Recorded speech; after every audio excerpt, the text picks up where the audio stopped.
Stéphanie Ferrat, établie à Ampus, nous accueille dans son atelier pour nous expliquer comment, après avoir été attirée par le monde de l'équitation, elle en est arrivée à devenir plasticienne. J'ai jamais décidé d'être artiste en fin de compte. Ça s'est fait par glissement. J'ai bifurqué parce que je me suis rendu compte que j'avais pas ce rapport professionnel avec les chevaux. Enfin, j'avais pas envie. Je suis rentrée en formation pour le monitorat, mais j'avais pas envie de ça. Et donc, un peu par dépit, je suis rentrée aux Beaux-Arts. Parce que j'avais toujours bricolé, parce que j'étais comme ça, avec une espèce de créativité. Et en fait, ça me correspondait bien. Mes œuvres sont très axées sur l'organique, le végétal, mais plutôt l'organique, je dirais. J'ai toujours vécu à la campagne. Et c'est un lieu qui est important pour moi. J'ai toujours ce lien à l'animal et à la terre. Je crois que je cherche à approcher le monde, le vivant, qui est quand même quelque chose qui reste incroyable. Oui, ça m'intéresse beaucoup, c'est même l'imagerie des cellules, toutes les histoires de corps. Et donc en fait, même si je fais un travail abstrait, alors qu'il est un peu moins maintenant, parce que des formes apparaissent, c'était abstrait, mais je me sers beaucoup de vieux manuels de biologie. Donc c'est souvent lié à des histoires de cellules, de vision au microscope de plantes. Donc c'est abstrait, mais en fait c'est complètement concret. C'est toujours difficile à dire pourquoi on fait ça et pas autre chose, parce qu'en fait on ne le sait pas trop. Qu'est-ce que je cherche à atteindre en créant ? Je crois que je cherche un point très précis qui serait le tremblement. En fait, quand quelque chose vibre. Et je le cherche à la fois dans la peinture et dans l'écriture aussi. Je travaille avec des pigments, des fois de la terre que je trouve dehors, de la cendre. Et les médiums, alors pour tout ça, il faut un liant. Alors il y a ou un liant acrylique, des fois un liant aquarelle, et dernièrement, je travaille avec un liant à l'œuf. En fait, ce sont des méthodes anciennes au jaune d'œuf. Et c'est bien parce qu'on n'a besoin de rien d'autre. Mais Stéphanie Ferrat est aussi poète et éditrice de livres d'artistes.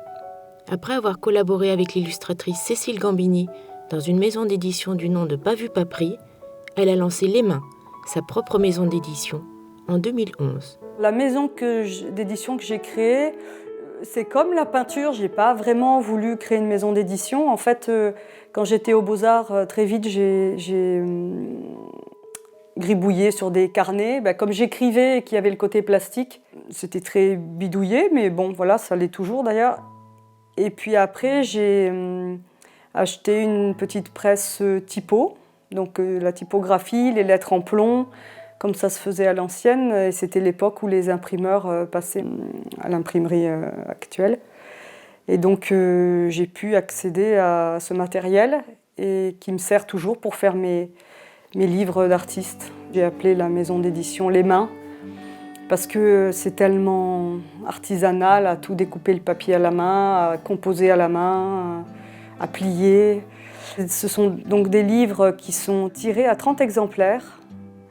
Donc c'est un très faible tirage et chaque exemplaire est peint directement dans le livre.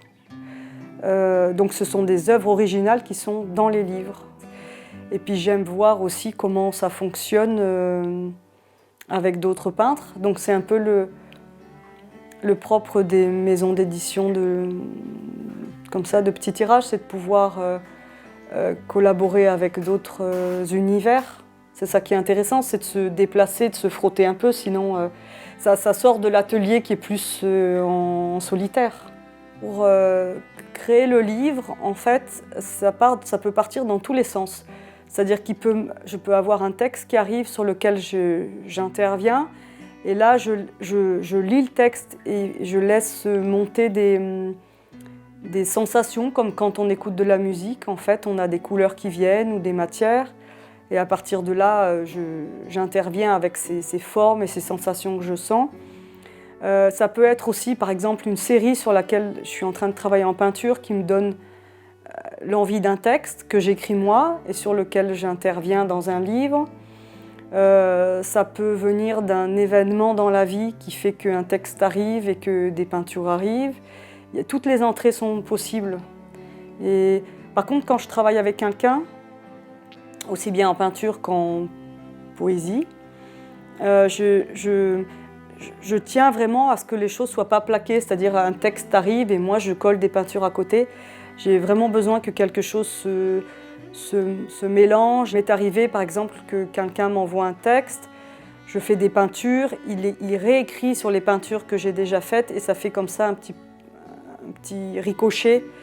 Et c'est ce qui est intéressant, voilà. Parce que si c'est juste pour plaquer un texte et une peinture à côté, ça me semble pas le but du livre d'artiste et ça me semble un peu pauvre. La poésie est très proche de la peinture, dans le côté abstrait, dans le côté le jeu avec les silences, avec l'espace sur la page.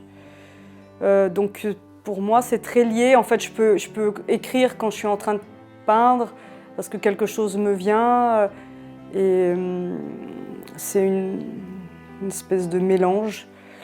Et c'est très proche, même si ça passe pas par les mêmes nerfs et les mêmes muscles, parce que la peinture est plus visuelle, alors que la poésie, on peut pas s'abstraire, comme je disais tout à l'heure, ça passe quand même par plus le cerveau et puis ces petits wagonnets que sont les mots. Il y a déjà des petites cases toutes faites, quoi. La peinture, c'est complètement ouvert.